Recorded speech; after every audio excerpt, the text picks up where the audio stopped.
Secretário de Segurança Pública do Estado do Paraná, Coronel Hudson Teixeira, visitou mais uma vez Santa Helena, nesta terça-feira, nesta semana aí, com já, se eu não me engano, a quarta vez que o secretário veio para Santa Helena, mas ele vai me confirmar e nós recebemos ele aqui nos estúdios do Correio do Lago para um bate-papo. Tudo bem, secretário? Boa noite, tudo bem? Realmente é a quarta vez que eu venho aqui a Santa Helena. Nós temos um carinho especial pela região, sempre fomos muito bem acolhidos, diz respeito à segurança. E hoje nós viemos aqui para anunciar também um projeto importante para o município. Base Integrada de Segurança Pública. O que significa isso? É isso, a base integrada ela foi idealizada pessoalmente pelo governador Ratinho Júnior. Então ele teve a ideia de formar um grupamento especializado da segurança pública para ser aplicado na região das nossas divisas e fronteiras, né, do estado do Paraná. Então, a gente está fazendo um escudo em todo o estado. Serão em torno de 15 bases que serão construídas, um investimento de mais de 5 milhões de reais pelo governo do estado, para aplicação nesses pontos de entrada, pontos estratégicos, por onde transita, né, o crime organizado, com o tráfico de drogas, enfim. Então, essas bases nós pretendemos entregar aqui de Santa Helena no máximo até o final do ano. Viemos aqui para esse convênio com o prefeito, que já foi estabelecido, e elas são unidades pertencentes ao Batalhão de Fronteira, que será criado, para missões especiais.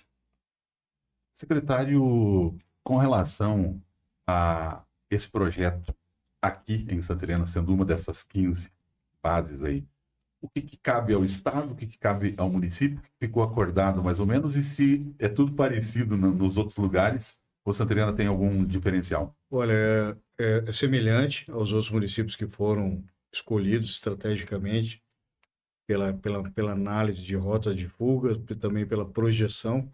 Nós sabemos que Santa Helena tem uma projeção a nível econômico e também a nível de rota pelo Estado.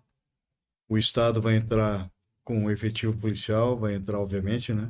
Com a entrega de viaturas, estão sendo compradas. Já assinamos o contrato de compra de caminhonetes Dodge Ram para essa missão. Cada base dessa vai ter em torno de 4 fuzis à disposição dos policiais, drones. Vai ser feito um cercamento com câmeras em todo esse escudo que nós estamos fazendo no estado do Paraná, faz parte desse projeto. Um perímetro. Sim. Então, um investimento de 5 milhões por base, mais ou menos. Como o município entra? O município entra com a cessão do terreno, com a preparação do terreno com asfalto, com muro, com água, luz, telefone, e também com o serviço de limpeza e manutenção dessa base.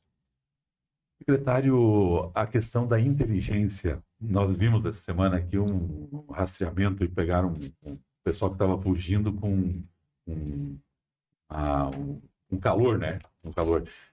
Isso é um dos exemplos da inteligência. Como é que está funcionando, assim, na sua visão, a questão da inteligência para chegar a resolver os casos aí mais tenebrosos ou antecipar alguma coisa em termos de segurança pública? Em questão da inteligência, especificamente, nós temos um trabalho da Polícia Judiciária, também que é a Polícia Civil, né? Com a inteligência da Polícia Militar, da Polícia Penal, que é o acompanhamento do crime organizado em operações de inteligência para servir de norte para o policiamento ostensivo. Em relação ao equipamento que o senhor falou agora há pouco, né? Esse é o equipamento que nós temos já no estado do Paraná, que são os helicópteros com câmera termal e imageador também. É uma tecnologia que só existe aqui no estado do Paraná. Nós já temos 2 operando, um na região da capital e metropolitana, outro na região de Cascavel. Compramos mais 3 helicópteros desses agora que estão sendo preparados para serem aplicados no estado. Então, é uma tecnologia que ela é muito mais cara até que a própria aeronave. Então, é uma aeronave pequena, que é uma aeronave para isso mesmo, para ser um ponto de observação e orientação para o policiamento ostensivo. O senhor participou hoje, nessa terça-feira, em Curitiba, e depois teve que se deslocar para Santa Helena, uma correria danada, diga-se de passagem. O que aconteceu na manhã dessa terça-feira? A entrega de veículos, motos? Hoje o governador pela manhã, né, ele entregou aos municípios 222 viaturas para a Polícia Militar, veículos semi-blindados, veículos Duster, veículos Trailblazer, enfim, e também mais 209 motocicletas de alta cilindrada, né, tanto para motos Big Trail como motos para o trânsito, um investimento de mais de 63 milhões de reais que o governo do estado está fazendo na segurança pública. O, um outro tema aí, que agora está em voga aí, foram as inúmeras prisões da Operação Energia, né? Tonelada aí de droga apreendida. De vez em quando se repetem essas operações. Tem umas operações, eu gostaria que você falasse um pouco dessa, né? O resumo mais ou menos até aqui. E também como que funciona essa questão das operações. Algumas se repetem, outras vêm com uma novidade, dá um nome em função do fato, do acontecimento. Nós temos operações que são realizadas diariamente pelas polícias, né? Os comandantes têm autonomia e devem fazer. Essa operação Sinergia, ela foi ideia minha. Inclusive, o nome foi eu que dei. Então, eu desenhei essa operação, me reuni com os comandantes das polícias, e o objetivo para essa operação foi aplicar o efetivo administrativo da Secretaria, quer da Polícia Civil, da Polícia Penal, Polícia Militar, enfim, com o efetivo das missões e operações especiais também, em várias regiões do estado em operações específicas. Então, para se ter ideia, nessa operação de energia, que é a primeira, nós faremos várias outras, nós tivemos a aplicação de mais de 3 mil policiais em um dia. 3 mil policiais, mais de 1.500 viaturas foram aplicadas nesse período, sem prejudicar o policiamento ordinário. Então, aquilo que já existe se manteve. Então, são policiais e viaturas a mais do que já existe, que foram aplicados em todo o estado do Paraná.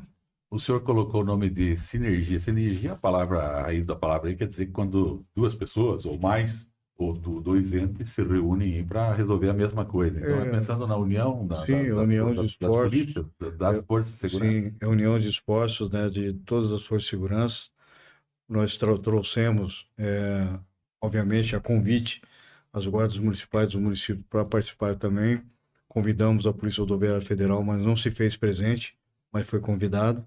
Mas, de qualquer forma, é uma sinergia, né, uma união de esforços com o mesmo objetivo, que é a redução da criminalidade. Eu vejo que há uma preocupação grande, obviamente, em todos os setores, nos índices aí que estão sendo divulgados desde o começo do ano. No Paraná tem caído a questão da criminalidade como um todo, e há uma preocupação sempre muito grande em relação aos crimes contra a mulher, que parece que não existiu antigamente, porque de uma maneira ou outra acredito, eram subnotificados. E como é que o Estado lidou com esse assunto? Como é que o senhor ordenou, digamos assim, para que se tratasse esse assunto em termos de dados, de divulgação dos dados, para que não fossem escondidos esses dados? Nós trabalhamos de forma muito honesta com o cidadão paranaense, com todos, porque nós pegamos os nossos índices de violência, né, de roubos, homicídios, e trabalhamos esses índices e reduzimos o número de homicídios com números muito expressivos e positivos para o Estado. Mas nós percebíamos que, por maior que fosse o nosso esforço, nós não conseguíamos reduzir o número de feminicídios. Então, nós recortamos esses dados, recortamos os municípios onde nós tínhamos maior número de ocorrências de violência doméstica, iniciamos campanhas. Então, com as campanhas Mulher Segura que nós fizemos, que eram os policiais ministrando palestra, a visita da Patrulha Maria da Penha já no dia ou no dia seguinte à agressão, a prisão de homens com mandado de prisão por ocorrência desse tipo. Enfim, com essa campanha, o que aconteceu? Nós diminuímos o número de feminicídios do Paraná, que era isso que nós queríamos, e aumentou o número de ocorrências de violência doméstica. Mas não é que essas ocorrências não existiam, elas sempre existiram. Aumentou a notificação. Com a nossa campanha, nós encorajamos a mulher a denunciar. Então, muitos fatos que não eram relatados, a mulher, conhecendo a estrutura, a rede de proteção que ela tem ao seu dispor, ela passou a denunciar. Então, aumentou o número de ocorrências e agora a gente tem como fazer um planejamento estratégico nas regiões onde há o maior número de ocorrências como essa. Outra questão interessante é com relação... Eu quero rebobinar um pouco as suas visitas que eu falei no começo aqui. O senhor veio a quarta vez que vem para Santa Helena, né? Mas uma dessas vezes foi há quase 2 anos atrás. O senhor recém tinha vindo para cá e aconteceu, infelizmente, uma fatalidade que morreu em ação um policial militar, o soldado Reolon, acho que emprestou o nome, né, a sede da Polícia Militar aqui em Santa Helena. Como é que hoje se avalia a questão da violência contra a polícia? Como é que está assim, quais são os dados nesse sentido que se tem no Paraná? Olha, nós temos, infelizmente, nós tivemos esse caso que foi bastante emblemático, negativo e chocante para mim, né? Me faz, né, sempre que venho aqui, lembrar disso, lembrar de como eu conheci ele, que foi através da menina da Manu, que teve a bicicleta furtada. Enfim, tem toda uma história muito bonita em primeiro momento, mas que nessa história teve a fatalidade da morte do Riolon. Mas assim, nós temos alguns casos de agressão, de confrontos contra os nossos policiais. Por isso, o governo tem investido muito em armamento, né? Só que antes do armamento, ele já comprou as taser, que é muito mais cara uma taser do que um fuzil. Então, nós compramos, foi aos Estados Unidos com ele, nós compramos 2.000 taser, que é uma arma... Não letal. Ela é popularmente conhecida como arma de choque, mas é um incapacitante neuromuscular. Então, o policial, numa situação em que, como essa, por exemplo, mas nessa houve a situação de uma arma de fogo, né, infelizmente. Mas uma briga de doméstico, uma briga de marido e mulher, em que o indivíduo vem com uma faca contra o policial, ao invés de ele usar uma arma letal, ele pode, não que seja, ele vai avaliar da situação do risco e da proximidade com o agressor. Não vai sair dando choque a tua Não, própria, ele vai usar isso e talvez ele não tenha tempo de usar isso, tem que usar uma arma letal. Tem que ficar claro. Mas tem todo um protocolo a ser seguido. Uma policial militar feminina também, né? Nós teremos em toda viatura de polícia uma arma como essa para ser utilizada. Então, infelizmente, nós temos vários confrontos, né? Nós temos uma redução muito expressiva em tudo. Roubos, homicídios, enfim. E a nossa polícia é uma polícia muito atuante, uma polícia muito presente. E graças a todo esse empenho dos nossos policiais, que muitos perderam a vida em razão disso, a gente tem um Paraná seguro. O bandido no estado do Paraná teme a polícia? O bandido, ele tem que temer a polícia. Ele tem que temer a polícia, né? Nós não trabalhamos para bandido. Nós trabalhamos para cidadão de bem. Então, o nosso dever, a nossa obrigação é proteger as pessoas de bem. E o bandido, ele é o efeito colateral. Então, quando tudo não dá certo, né, acaba estourando na segurança pública. Então, começa na segurança, estoura na segurança. Então, hoje, o Paraná ele possibilita às pessoas várias oportunidades de emprego, de moradia, de saúde, de educação. Eu sou suspeito para falar isso, que eu pertenço ao governo hoje.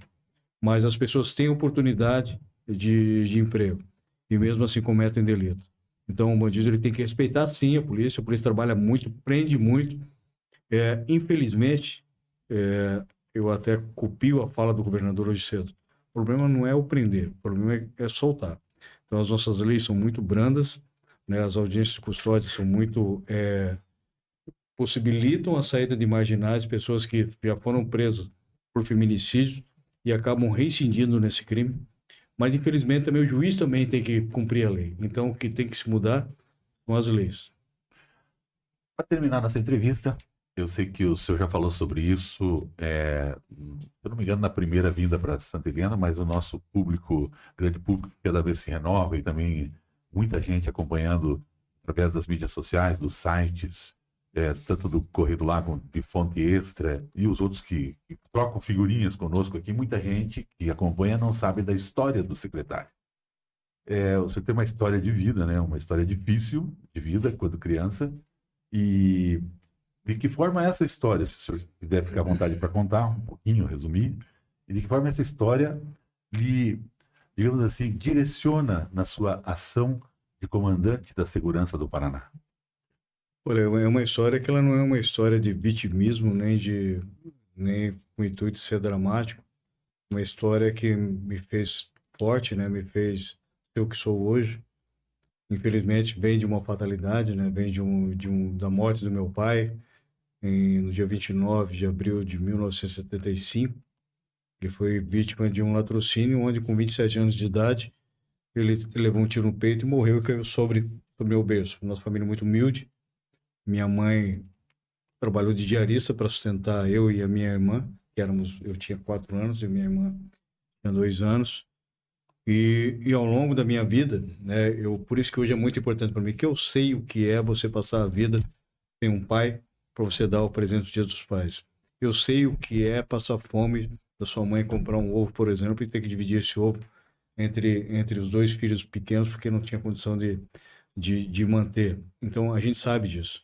Então, como eu falei, não é uma questão de drama, não é uma questão de vitimismo, pelo contrário, né?